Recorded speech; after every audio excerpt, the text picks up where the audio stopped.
If you've ever held a sealed cardboard box and felt it give back heat like it had been pressed against a living chest, then you already know the kind of fear I mean. The quiet, careful kind. The kind that doesn't scream. It listens. It arrived at 3:17 a.m., because of course it did. My building's lobby camera caught nothing but a brief blur of movement and the elevator doors closing on empty air. The front desk swore no courier signed in. Yet there it sat outside my apartment door, plain brown, no logo, no return address, just my name written in neat, old-fashioned ink, as if the letters had been practiced for years on someone else's skin. I should have called someone. I should have left it in the hall and let daylight make it less supernatural. Instead, I did what people always do when the story chooses them. I brought it inside. The tape peeled with a soft sigh. Not a rip. A sigh. And then I heard it. A rhythm, faint but undeniable, coming from within the box. Slow. Patient. Like breathing that had learned how to wait. I froze with my fingers on the lid, trying to convince my body it was just settling cardboard, shifting packing foam, the building's pipes, anything. The box answered by warming my palms. I lifted the lid. There was no bubble wrap. No paper. No padding at all, only a bed of black velvet that drank the light, and on it, a doll sitting upright as if she'd been posed by a careful hand moments ago. Porcelain skin, hair the color of dried roses, lashes too delicate to be real. Her dress was stitched from lace that looked older than my apartment, older than my city. Maybe older than the idea of shipping. Her eyes were glass. I know because they caught my kitchen light, two perfect reflections, trembling like candle flames. I leaned closer. The scent rose up, subtle and wrong, talcum powder and something metallic beneath it, like pennies warmed in a fist. Pinned beneath her small folded hands was a slip of yellowed paper. It wasn't a note. It was an inventory tag, the kind museums use when they don't trust the past to stay put. The handwriting was careful, almost loving. At the bottom, a single line had been underlined twice, the ink pressed hard enough to bruise the paper. Item 17, property of the collector. And below that, written with the same steady hand, in the same patient ink, was my full name. As I read it, the doll's chest gave the faintest lift. Not a trick of shadow. Not imagination. A slow inhale. And the box, still open on my kitchen table, exhaled with her. If you ever want to test how brave you are, try this: read your own name on paper you did not write, paper that looks older than your grandparents, and feel the ink still wet in your throat. I didn't sleep after the box. I didn't even blink properly. I stood at my kitchen table with the doll staring up at me, and I kept telling myself the same lie in different outfits: prank, mistake, art piece, viral marketing. Anything that let the world stay predictable. The inventory tag was pinned under her porcelain hands with a needle so fine it could have been a hair. I tried to tug it free and the doll's fingers, cold as a spoon left in winter, tightened around the paper. Not dramatically, just enough to make a point. I whispered, "Let go." Her grip eased. Like she had been waiting to be asked politely. That's the first detail I wish I could erase. The manners of it. Under the tag, folded into thirds, was a longer list, an entire catalog page, the edges darkened as if it had lived too close to candle smoke. Columns. Item numbers. Descriptions. Condition notes in a hand that never hurried. Item 11, bride doll, veil intact. Condition, grieving. Item 12, child soldier doll, missing button. Condition, obedient. Item 13, laughing doll, mouth sewn. Condition, improved. My eyes jumped like they were trying to escape. At the top, an elegant header, the collector's holdings. Under it, a line that made my pulse go thin. Ownership transfers with witness. I scanned for my name again, as if repetition would make it less real. And there it was, halfway down the page, written with the confidence of a signature. Item 17, Tommen Medics. Condition, unaware. Unaware. That word felt personal, like someone had been standing behind me for years, taking notes. I laughed once, sharp, humorless. Okay. Cute. The doll's head turned. Not a full turn. Not a jerky horror movie snap. A small, deliberate angle, like someone adjusting their view to better watch your reaction. The glass eyes didn't change, but the reflections in them did. My kitchen light shifted, and for a second I saw a different room in their shine, tall shelves, narrow aisles, labels hanging like tongues. I stepped back hard enough to bump the chair. The doll stayed poised, hands folded, as if she had never moved at all. My phone buzzed. No caller ID. Just a blank line where a name should be. I stared at it until it stopped. Then it rang again. I answered because, again, this is what people do when the story chooses them. A woman's voice came through, low and frayed, as if she'd been speaking into storms. "Don't touch her hands," she said. My mouth went dry. Who is this? A pause. The sound of someone swallowing grief. "I'm his widow," she whispered. "The collectors." I felt my gaze slide back to the list. The header. The items. The neat, cruel logic. "I don't know what you're talking about," I said, and even as I said it, the doll's stitched lace sleeve seemed to tighten around her wrist as if the fabric itself was holding its breath. The widow exhaled into the phone, like she'd been saving the air for this sentence. "He didn't collect dolls," she said. "He collected people." Something tapped softly against porcelain. I looked down. A second needle had appeared on the table, gleaming under my kitchen light, and beside it, freshly placed as if by invisible fingers, was a narrow strip of paper, torn clean. A new entry, written in ink so black it looked like it drank color. Item 18, Witness. The phone line crackled. The widow's voice dropped to a trembling urgency. "Listen to me," she said. "Don't let anyone see her. Don't post it. Don't show the list. Because the moment someone believes you." The doll's chest rose again, slow and satisfied. "The catalog updates," the widow finished, almost sobbing. "And he comes to collect." The call died. The silence that followed wasn't empty. It was crowded. It pressed against my ears, thick with the feeling that somewhere, in some room I had never entered, a pen had been set down, and then picked up again. The doll sat perfectly still.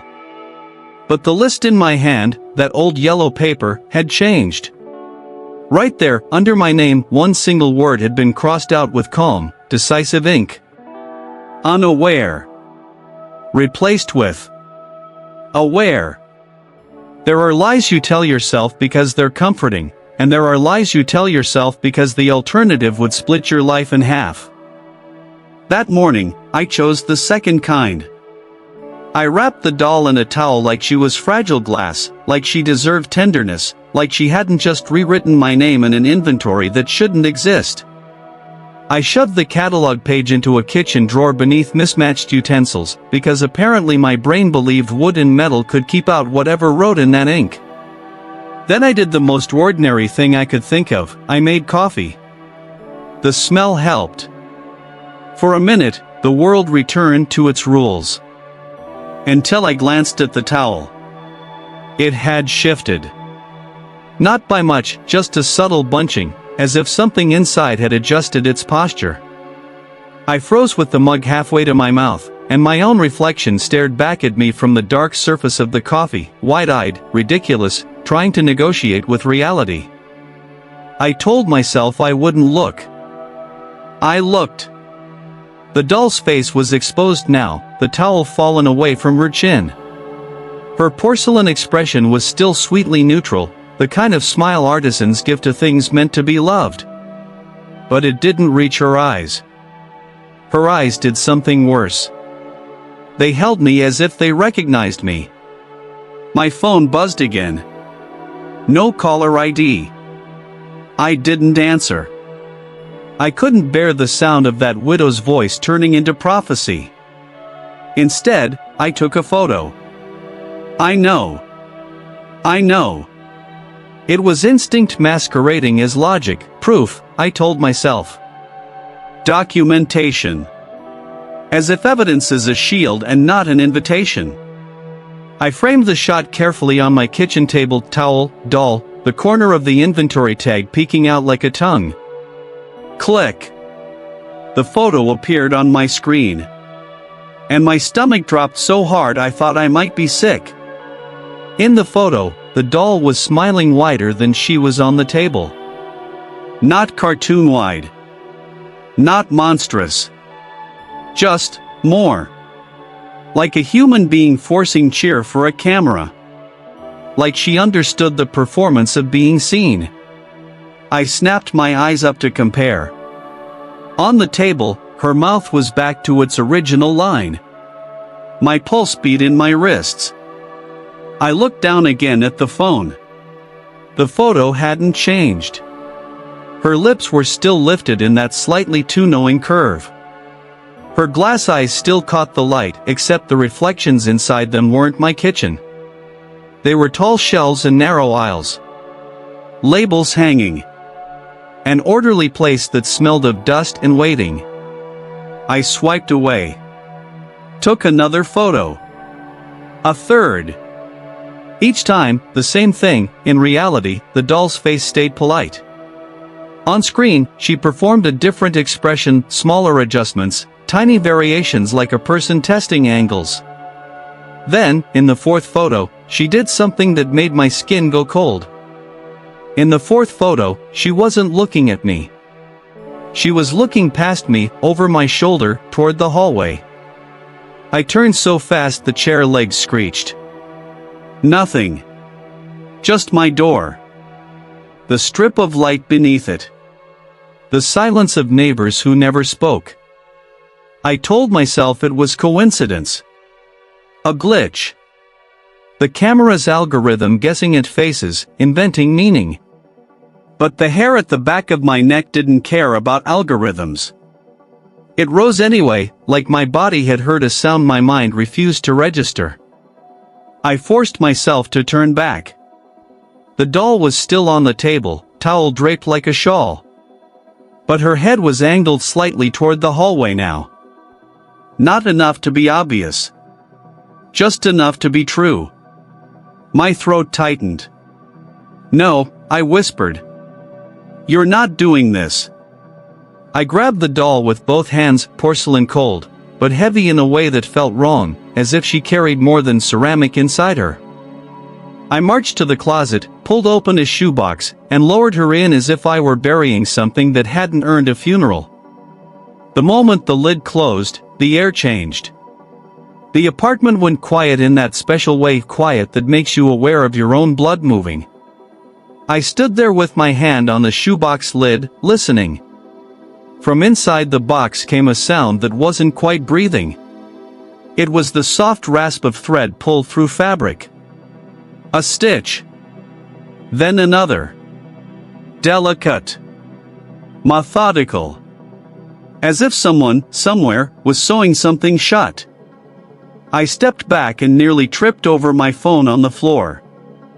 I hadn't dropped it. I hadn't even moved with it. Yet there it was, face up, screen glowing. A notification I hadn't received before. A photo taken just now. But I hadn't touched the camera. The image showed my closet door, slightly ajar, darkness spilling out. In the bottom corner of the frame, barely visible, was the edge of the shoebox. And on the shoebox lid, written in the same patient ink as the catalog, were two words that hadn't been there when I closed it. Smile for me. I stared until my eyes watered. Then, very slowly, my phone screen refreshed. The same photo. One change. A faint, pale curve inside the crack of the closet door, like a porcelain cheek catching light. And the sense, sharp, immediate, that the doll wasn't sealed inside the shoebox. The shoebox was sealed around her. Like a room. Like a display case. Like a promise. You don't realize how loudly a door can knock until you're praying it won't open. It happened at noon, when daylight should have made everything less supernatural. I was in the kitchen pretending to be a person with a normal life, dishes half-washed, curtains half-drawn, coffee cold in the mug like an accusation. The closet stayed shut. The shoebox stayed shut. I had checked it twice and hated myself both times. Then the knock came. Not frantic. Not angry. 3 measured taps, spaced like punctuation at the end of a sentence. I stood still long enough to hear my heartbeat argue with itself. Then I crossed the living room and looked through the peephole. A woman waited in the hallway with her hands folded the way mourners do when they've run out of places to put their grief. Black coat. No jewelry. Hair pinned back so tightly it looked like it hurt. She didn't glance around like she was nervous. She looked at my door like she owned it. When I didn't move, she leaned in and spoke, soft, certain, through the wood. "I'm not here to take anything from you," she said. "I'm here to give you a chance to keep what's already yours." My mouth went dry. I didn't order anything. I know. A beat. He did. The lock clicked before I consciously decided. Maybe my fingers wanted answers more than my brain wanted safety. I opened the door a few inches, chain still on. Her eyes met mine immediately, and what I saw there didn't feel like threat. It felt like exhaustion. The kind that comes from carrying a story nobody believes. "You're the widow," I said. She didn't flinch at the title. "My name is Mara." I didn't offer mine. There was no point, she already had it in ink. Mara's gaze slid past me, past my shoulder, as if she could see through walls. "You haven't posted it," she said, and relief moved through her face like water through cracked earth. "Good. That means we still have time." "Time for what?" I heard myself ask. "To break the transfer." The word landed wrong. Transfer. Like an account. Like a deed. I opened the door wider, chain scraping, and she stepped in without waiting to be invited. She didn't look around like a guest. She looked around like someone inspecting damages. "You were called item 17, weren't you?" she asked. My throat tightened. "How do you?" Mara reached into her coat and pulled out a small notebook wrapped in twine. She unfastened it with careful fingers and opened to a page filled with the same neat handwriting I'd seen on the inventory list. Not similar. The same. I felt a rush of heat behind my eyes. "That's his." "Yes," she said. "And no." She handed it to me. The paper smelled faintly of talc and metal. Pennies in a fist. Each page was a catalogue of lives reduced to descriptions: condition, obedient. Condition, grieving. Condition, improved. The words weren't cruel in tone. They were worse, clinical, affectionate, as if the writer believed he was preserving something precious. "What is this?" I asked. "A proof of ownership," Mara said, voice flat with practiced pain. "A ledger. A confession." He called it a collection, because that's a softer word than what it really was. My hands shook. "People can't be." Mara cut in gently. "People can be anything if you can convince them to witness it." The closet was behind me. I felt it without turning, an awareness like a fingertip pressed to the spine of the house. Mara lowered her voice. He discovered something old. A ritual disguised as a hobby. The dolls are anchors, containers. Her eyes held mine hard. And the curse needs two things, a name, and a witness who agrees the name belongs on the shelf. My stomach rolled. I never agreed. You opened the box, she said. I flinched. The shame was immediate, sharp. I didn't know. Mara's expression softened, and for the first time I saw the drama behind her calm, the raw, torn edges of someone who had survived the same trap too many times. He didn't start as a monster, she whispered. He started as a man who loved to fix broken things. He'd bring home cracked porcelain, missing fingers, torn lace. He'd sit at the table and sew and hum and promise he could make them whole. Her gaze went distant, as if she were watching the memory unfold on my wall. Then the dolls started arriving by themselves. Then the list started writing itself. Then he began bringing home stories instead of dolls. I swallowed. What happened to him? Mara's jaw tightened. The collection outgrew him. She turned slightly, and the light caught something on her throat, two small punctures, almost healed, like needle marks. I stared. Is that? Mara pulled her collar higher.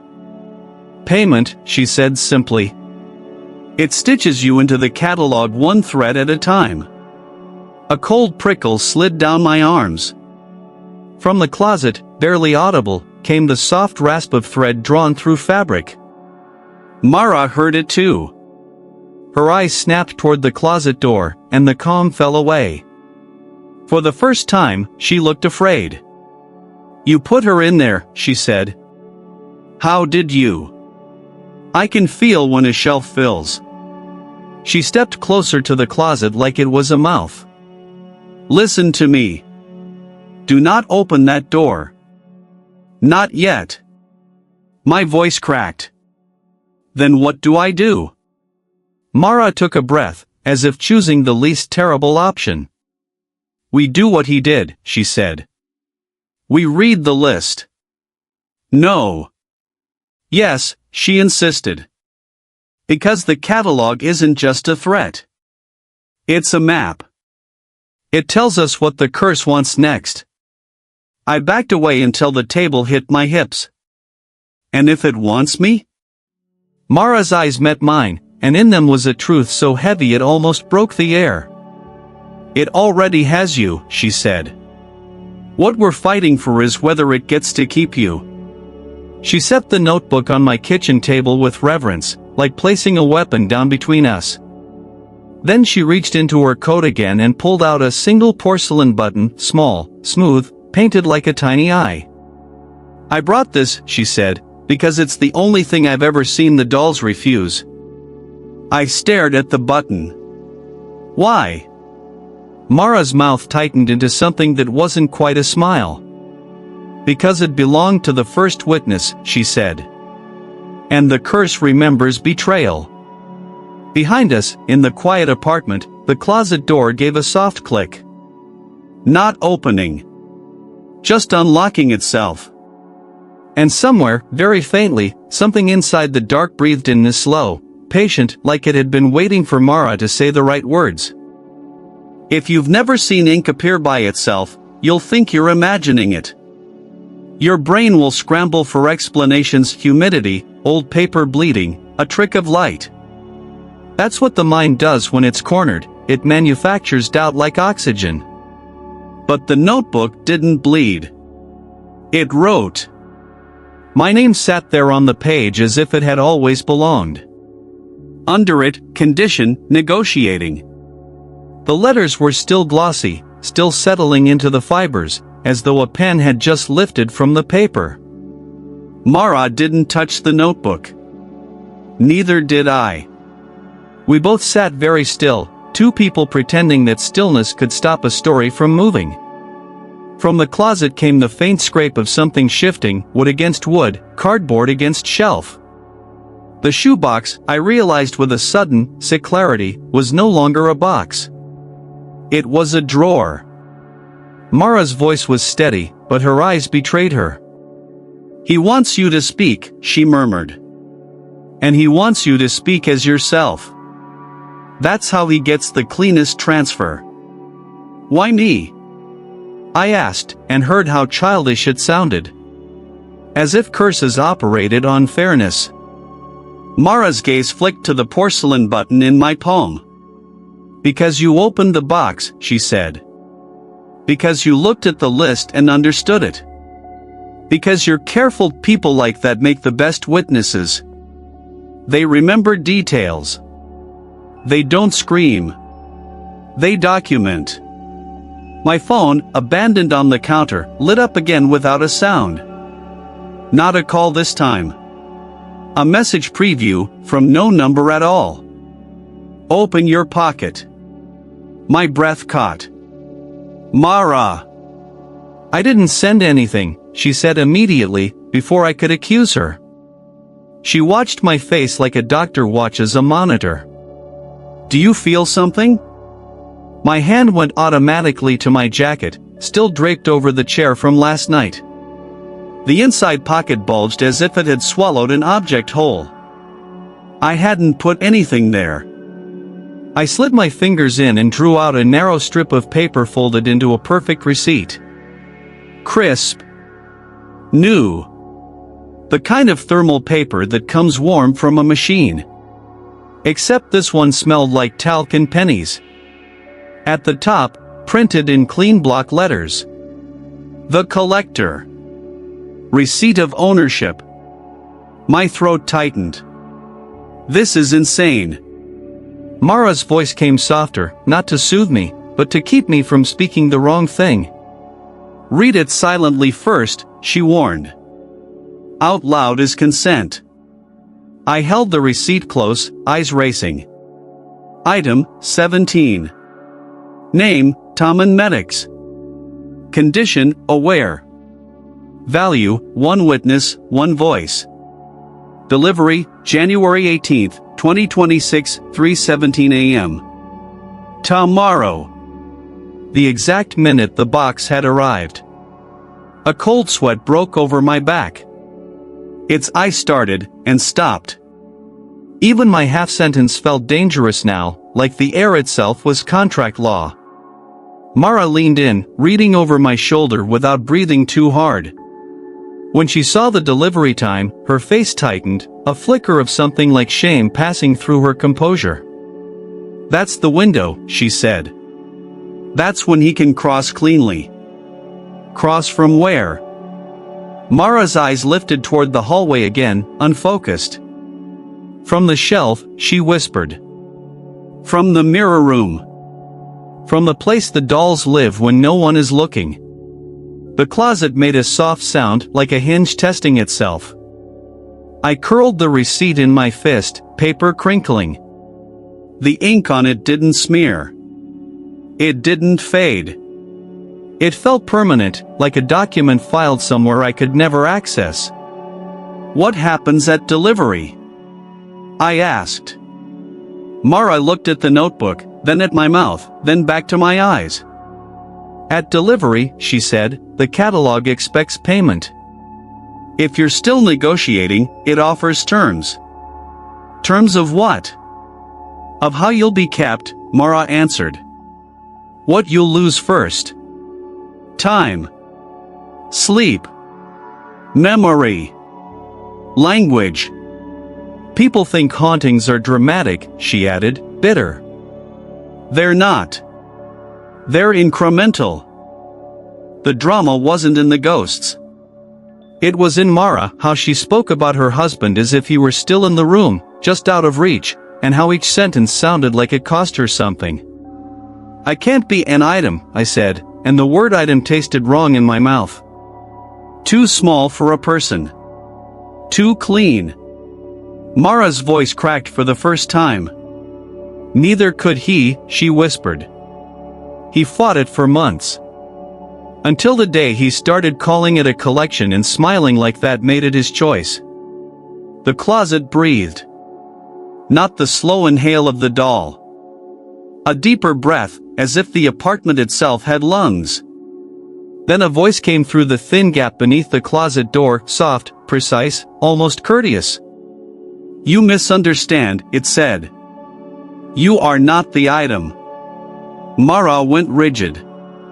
The color drained from her face. I couldn't move. My palm burned around the porcelain button. The voice continued, calm as a clerk at a counter. "You are the acquisition method." The notebook on the table flipped a page by itself. Not wind. Not accident. The paper turned as if an unseen finger had licked it. A fresh page revealed a new heading. Options for item 17. Beneath it, 3 bullet points appeared, line by line, each word forming as if typed into the fibers. Surrender voice, keep body. Surrender memory, keep voice. Surrender witness, keep both. Mara's breath hitched. "No," she whispered. The voice seemed to smile without a mouth. "Yes," it replied. "Choice is a gift." My eyes locked on the third option. Surrender witness. I understood, in a flash so sharp it felt like pain, what it meant. Not give up being a witness. Give up a witness. Give up someone else. Mara's hand moved, almost unconsciously, toward the edge of the table as if her body already knew the shape of betrayal and was bracing for it. I clenched the porcelain button harder, feeling its cold bite into my skin. The receipt in my other hand crumpled. And then my phone lit up again with a final message, from that blank, impossible sender. Choose who signs.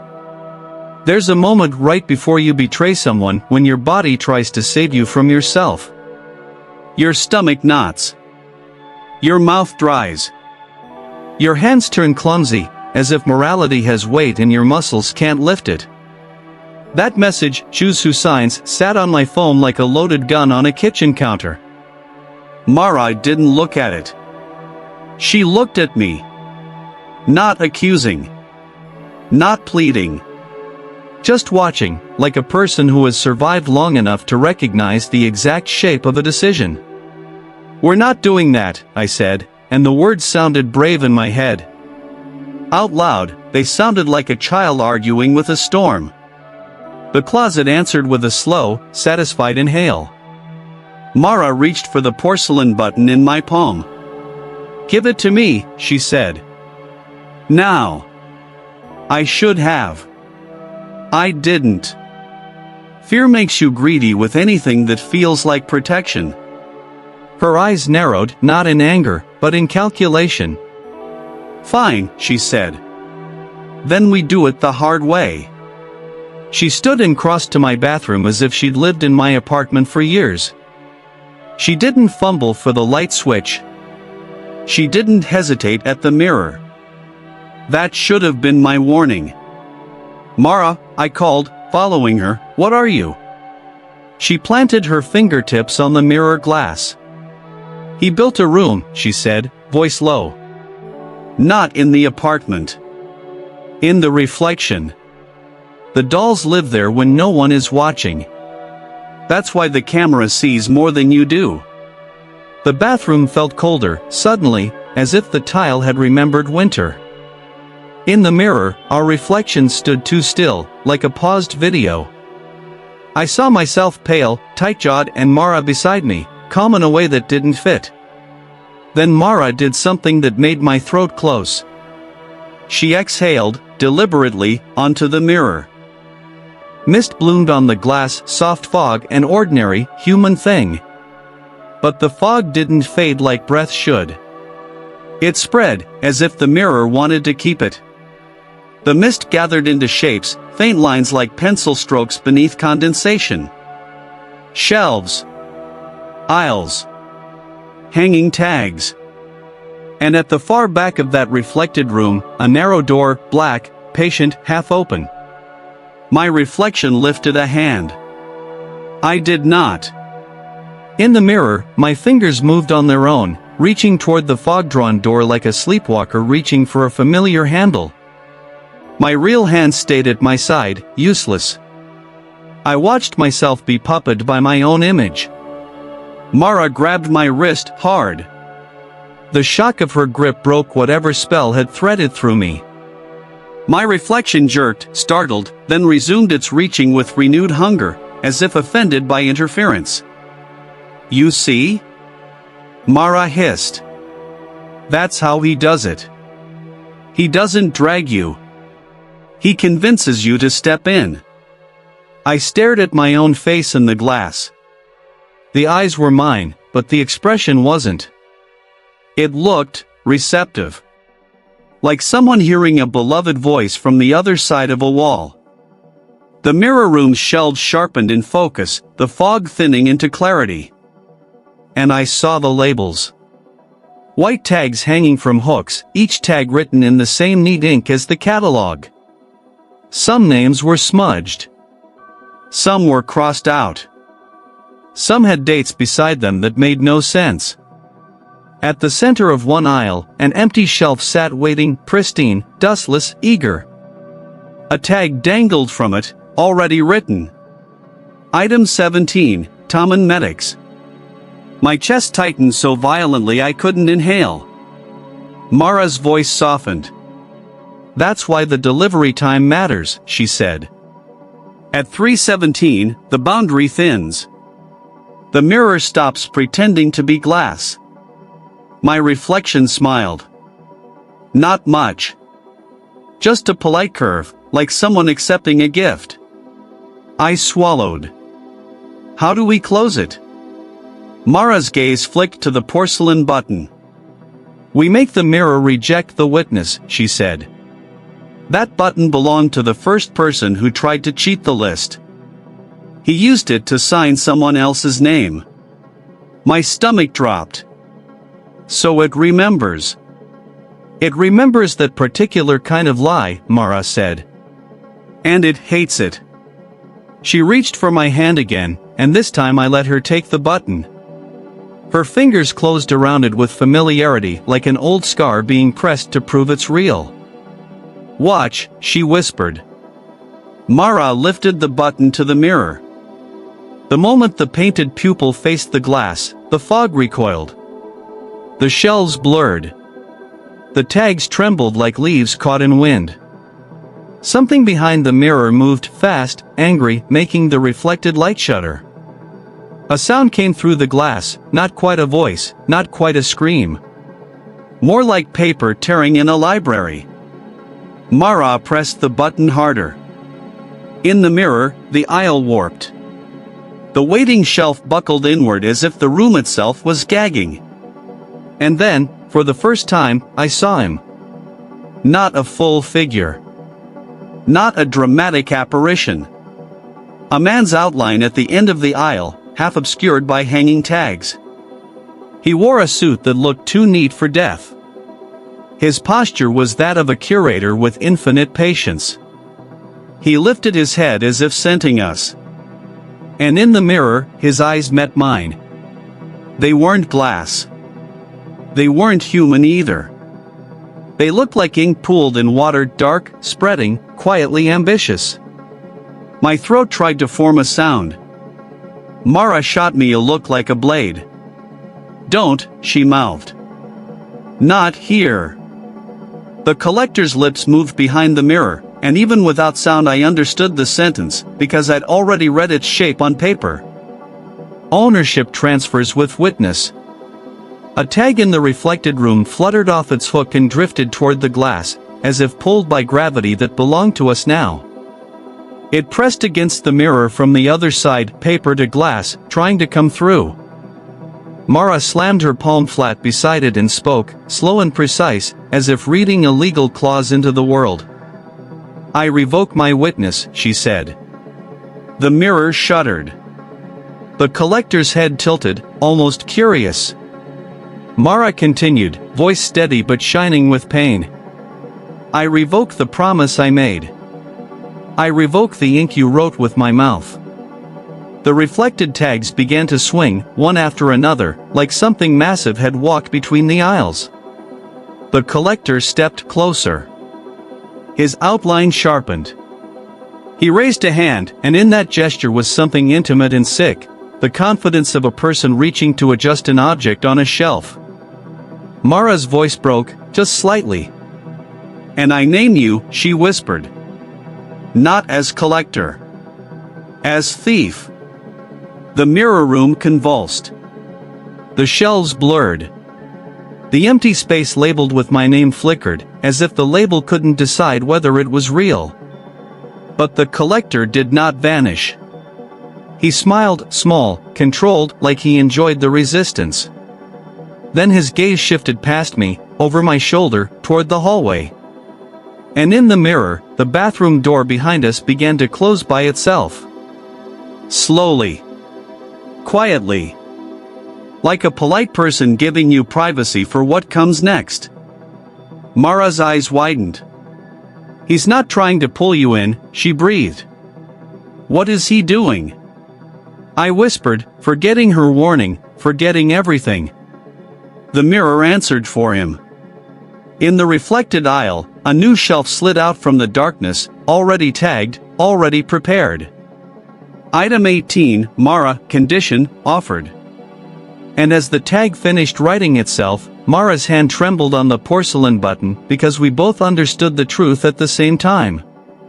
He didn't need me to betray her. He'd been preparing to collect her again anyway. If you want to know what love looks like under pressure, watch what a person does when they're offered an escape that costs someone else.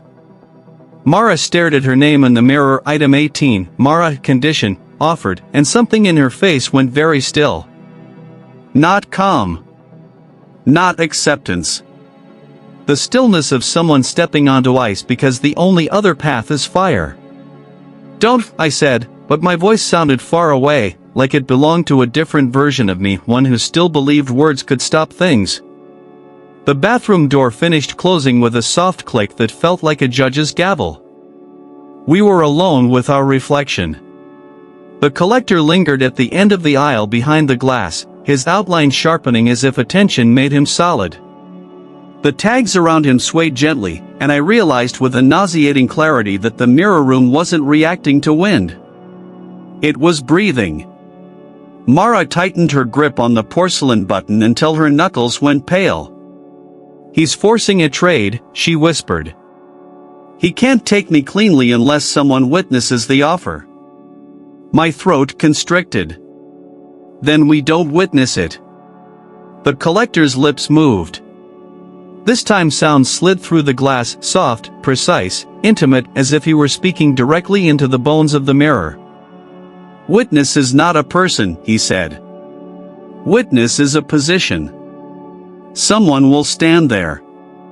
My reflection smiled again, polite, receptive, and lifted its hand to the glass. Mara slapped the mirror with the porcelain button. The reflected aisle buckled. Tags jerked like hooked fish. The collector's outline rippled, then snapped back into focus, amused. Mara's voice came sharp. "He's stronger when we fight him like a ghost," she said. "We have to fight him like a contract." She glanced down at my hands. I was still clutching the crumpled receipt, the one that had arrived in my pocket like a verdict. Receipt of ownership. Delivery, January 18th, 2026, 3:17 a.m. A time stamp. A deadline. A throat tightening into a noose. Mara reached for the receipt. "Give it to me." I hesitated, and I hated myself for it. Not because I didn't trust her. Because the paper felt like the only proof that this was real, and if I let go, maybe I could pretend again. She took it anyway. Her fingers smoothed it flat against the sink like a clerk preparing to stamp a form. Then she did something that made my skin crawl. She licked her thumb. Not to turn a page. To smear. Mara rubbed her thumb hard across the receipt's printed ink until the letters blurred. Thermal paper darkened beneath her touch, bleeding into a gray bruise. "You can't erase it," I whispered. "I'm not erasing," she said. "I'm altering the terms." The collector's head tilted, curious. Mara's voice dropped, low and surgical. "The curse wants a witness statement," she said. "Fine. We'll give it one. But we decide what it means." She handed me the receipt and the notebook together. "Read this," she instructed, tapping the notebook's terms of transfer. "Silent. Learn it." My eyes raced over the lines. Ownership. Witness. Promise. Stitch. Mara lifted the porcelain button again and held it to the mirror like a seal. "Now," she whispered, "we make a promise that binds him." "How?" My voice shook. "He wrote the rules." Mara's eyes were wet but steady. "He copied them," she corrected. "Which means the rules predate him. That means they can be used against him." She inhaled deep, bracing, and faced the mirror. "Collector," she said, and the word struck like a spotlight. "By the terms you uphold, I offer a trade." The reflected tag swung harder. The aisle behind the glass lengthened, stretching like a throat preparing to swallow. The collector stepped forward, closer than before. His suit looked darker in the mirror light, as if ink had soaked into the fabric. "A trade requires value," he said, almost gently. Mara's jaw tightened. "I know." She pressed the porcelain button to her own wrist. I saw the old needle scars there, 2 tiny punctures, healed but permanent. Her hand trembled, and for a second, the drama wasn't supernatural at all. It was human, a woman about to pay twice for the same love. "Mara," I said, voice breaking. She didn't look at me. She looked only at the mirror, at the man who had turned grief into inventory. "I offer my witness," she said, and the words tasted like blood in the air. "But not as surrender. As evidence." The collector's smile thinned. "Evidence is still witness." "Yes," Mara said. "And witness transfers." She turned her head slightly, finally meeting my eyes. "When I say the next line," she whispered, "you must not flinch. You must not deny. You must not improvise. You must repeat it exactly." My chest hammered. "What line?" Mara looked back to the mirror. Her voice sharpened into clarity, like a blade being honed. "I witness," she said, "that the collector is not an owner, he is an item." The mirror room went still. Not quiet. Still. Like a record needle lifting mid-song. The collector's outline wavered. His eyes, those pooled ink eyes, darkened, as if something inside him had stirred in alarm. Mara's hand snapped up, slamming the porcelain button against the mirror with a crack that sounded too loud for glass. "Repeat it," she breathed. My mouth tried to betray me. Fear wanted to choose silence. Pride wanted to choose denial. Survival demanded truth. I forced the words out, exact, steady, and felt the air thicken around each syllable as if the apartment itself were taking notes. "I witness," I said, "that the collector is not an owner, he is an item." In the mirror, a tag tore loose from a hook and fluttered toward the collector like a white insect. It pressed itself to his chest. Ink bled across it in fast, furious strokes. Item 00, the collector, condition, named. The collector's smile fractured. Not into rage. Into something older, panic, clean and sudden. "No," he whispered, and the word had weight. For the first time, he sounded human. The shelves behind him shuddered as if the room had decided it could no longer hold him in the posture he preferred. The tags began to whip wildly, slapping against glass, against wood, against each other, hundreds of names clattering like teeth. Mara's breath came fast. "Again," she demanded, voice raw. "Say it again. Anchor it." I repeated it, and the mirror room answered with violence. The empty shelf labeled with my name blinked out, replaced by a new label writing itself with savage speed. Item 17, Tom and Medics, condition, disputed. The collector reached out as if to peel the tag from his chest, but his fingers passed through it like smoke through paper. The more he tried to remove it, the tighter it clung, because it wasn't a physical thing. It was a definition. Mara's shoulders sagged with a terrible relief. "He can be catalogued," she whispered. "He can be contained." But the victory lasted only long enough for the curse to show its teeth. The notebook on the sink snapped shut by itself. Then reopened to a fresh page. A new heading appeared in patient, elegant script. Cost of reclassification. Under it, a single line wrote itself as calmly as a funeral invitation. "One witness must remain." Mara read it, and her face emptied of color. The bathroom door handle turned. From the other side came a soft, familiar sound, thread drawn through fabric. A stitch. Then another. Mara's hand found mine, squeezing once, hard. "This is what I meant," she whispered, voice breaking at last. "It doesn't need a villain. It needs a continuity. Someone has to stay inside the story so it keeps making sense." The mirror shimmered. The collector's outline thinned, struggling, but the tag on his chest remained, bright and accusing. And on the reflected shelf where my name had been, a new tag began to write, stroke by stroke, as if the catalog had already decided who would pay. Item 18, Mara, condition, remaining. Mara swallowed, and the drama became unbearable not because of the curse, but because of the choice sitting between us like a blade. She leaned close, forehead almost touching mine, and whispered the last instruction she could offer. "When the door opens," she said, "don't look back at the mirror." I opened my mouth to argue, to beg, to refuse.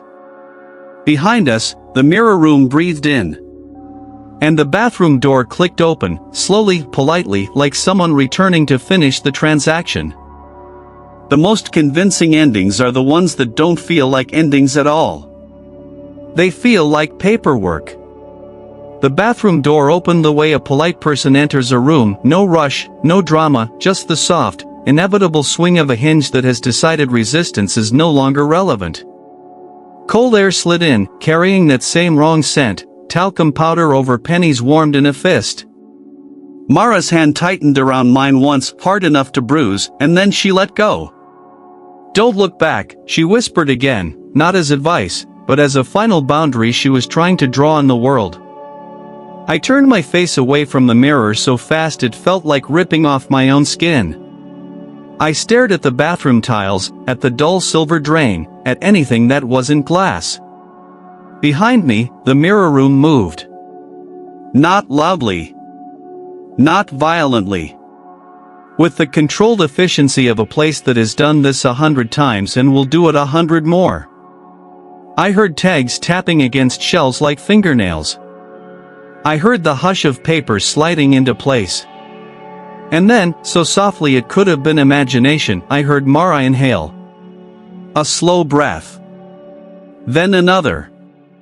The kind you take when you're bracing for pain and trying not to give it the satisfaction of a sound. I wanted to turn.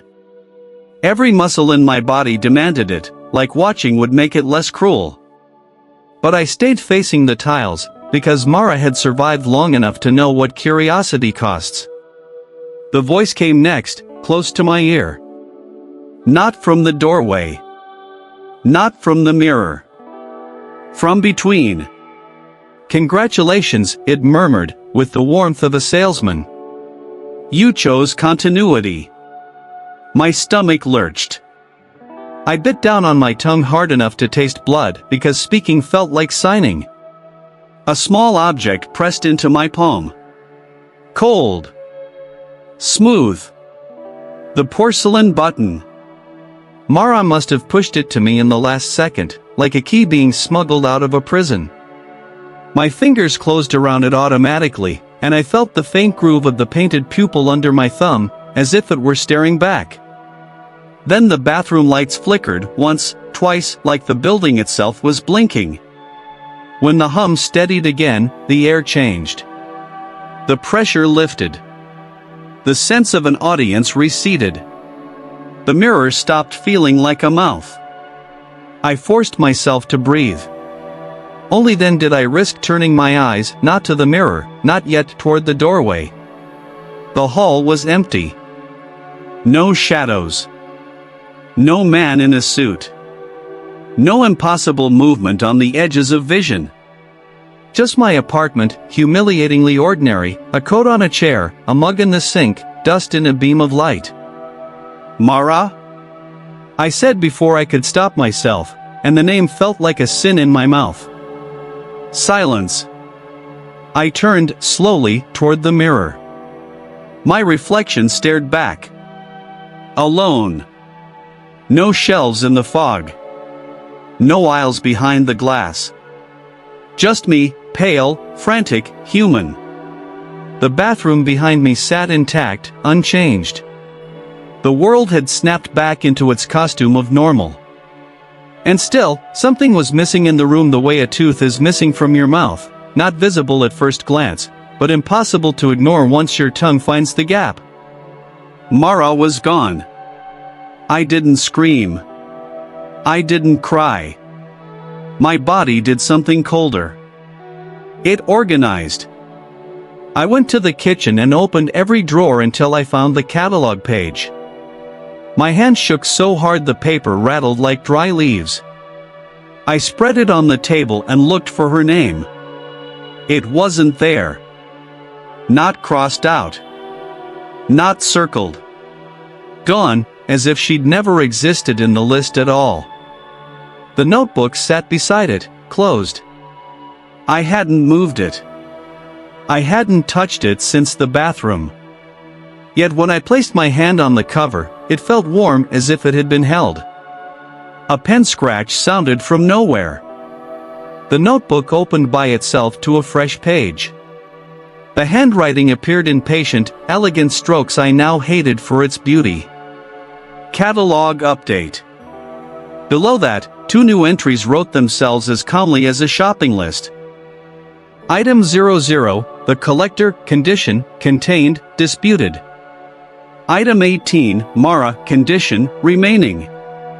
My throat tightened until breathing became an argument. Then the page continued. A third line formed, slower than the others, careful, ceremonial, as if the ink wanted me to savor it. Curator, Tom and Medics. The word curdled in my stomach. No, I whispered, and immediately regretted it. The air felt attentive again, like a rune leaning closer.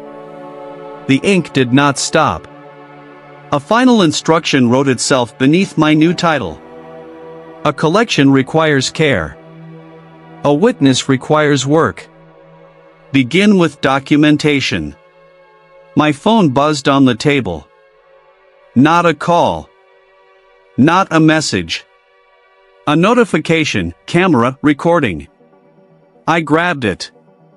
The screen showed my kitchen through the lens, perfectly framed, as if someone had set it up. In the corner, a red dot blinked steadily. Recording. And beneath it, in clean white text, a caption typed itself letter by letter. Tell them what you saw. My hands trembled so violently I almost dropped the phone. I could have turned it off. I could have thrown it out the window. I could have refused. But I understood the curse now, finally, with a clarity that felt like grief. It didn't thrive on belief. It thrived on witness. It needed the story to be held in someone's mouth, to be carried into other rooms, other minds, so the catalog could keep expanding, neat and hungry. I looked at the porcelain button in my palm. I looked at the notebook calling me curator. And I felt the same procedural horror settle over my life again, calm, administrative, inevitable. So I did what the story demanded. I lifted the phone, steadied my breath, and began to speak, not because I wanted attention, not because I wanted to go viral, but because somewhere behind glass, Mara was still breathing. And if witness was a position, then I was going to stand in it like a weapon. As I started my first sentence, the notebook's page dried. The ink set. And somewhere, faintly, from a place that wasn't quite the closet and wasn't quite the mirror, I heard thread draw through fabric, one quiet stitch, like a satisfied signature. I posted the video at 3:16 a.m. and told myself it was mercy and SOS wrapped in storytelling. The moment it went live, my apartment felt less like a home and more like a corridor people could walk through with their eyes. At 3:17, my phone filled with comments I didn't recognize as human language at first. Not spam. Not bots. Just the same sentence, copied with perfect patience. We witness. The notebook on my table warmed, as if pleased. Ink surfaced without a pen. Item 19, first viewer, condition, listening. I tried to delete the upload. The button wasn't there. The screen didn't offer it. Only share. That's when I understood the final cruelty. The curse doesn't need believers, it needs a chain of witnesses who can't stop passing the weight along. In the bathroom mirror, there was no aisle, no shelves, until I blinked. Just once. Then, behind my reflection, the room returned in a thin layer, like breath on glass. A single shelf sat empty, dustless, waiting. A tag hung from it, swaying gently. Not my name. Not Mara's. A stranger's. And somewhere deep in the mirror room, someone laughed softly, paper sliding on paper, like a catalog being updated by a hand that never gets tired. I held the porcelain button until my palm went numb and whispered the only promise I could still make without lying. I won't let it collect you alone. The mirror did not answer. But the notebook did. One quiet stitch sounded from nowhere, calm as a signature, and a new line appeared beneath my title. Curator's duty, keep them watching.